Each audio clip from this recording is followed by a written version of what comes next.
one of the fun things about the finale is that it's like a ticking time bomb, weirdly enough, Yeah. because there is this very clear deadline. What can you preview about how that changes the stakes of the episode?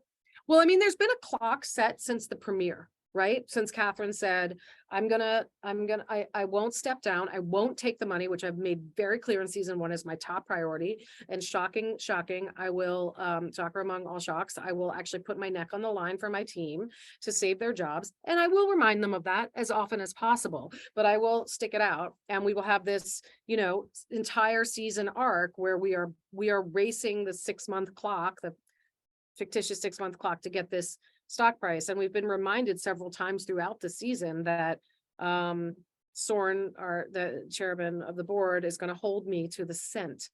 And so I think there is a legitimate, race to the finish. She knows that she also has, she knows that there's no love lost there. The board can't stand her at this point. No one's going to give her any grace or extra room. She's going to have to really pull a rabbit out of the hat. And it turns out that she pulls a pika out of the hat. See what I did there? Yeah.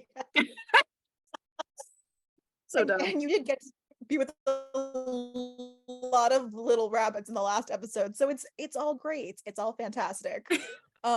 Well, because this is the final day where they have this, what can you preview about what they'll be facing as they try to raise the stock prices?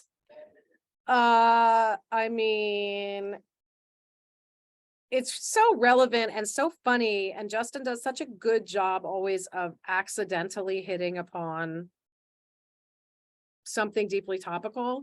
And this year, I mean, not that I'm like such a student of the stock market, but you really do see like the vicissitudes of like the most minor unforeseen circumstance causing disaster in the international stock market. So you can do whatever you can within the world of Payne, and then along comes a typhoon just to really distract the matter, and some act of God that you can't get away from. And the funny thing is, again, like bookending wise, our premiere really was an act of God as well.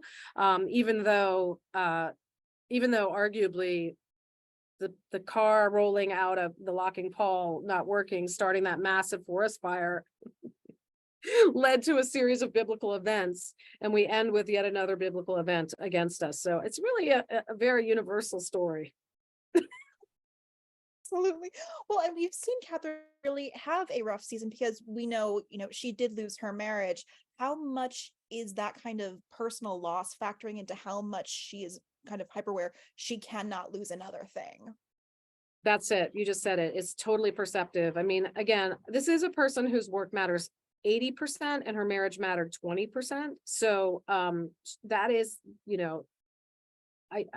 she definitely is characterized by her success, by her public image, by her, and as Justin has said over and over and over again, yes, we are making fun of some real out of control buffoons in the C-suite, but at the same time, she didn't get there by accident. She was the CEO for a long time of a big pharmaceutical company. She didn't come from nowhere. She has her MBA. We have a plaque on the wall. She went to Wharton, it turns out, where Trump went. So she's not a total dodo. She's just in over her head, and she's in an industry that she doesn't understand. And she's also, frankly, had a lot of misfortune. I mean, there's been some uncomfortable turns of events. So, I think the stakes are very, very high for her, oddly, personally, around losing her job. Like that would be the most humiliating thing that could happen to her.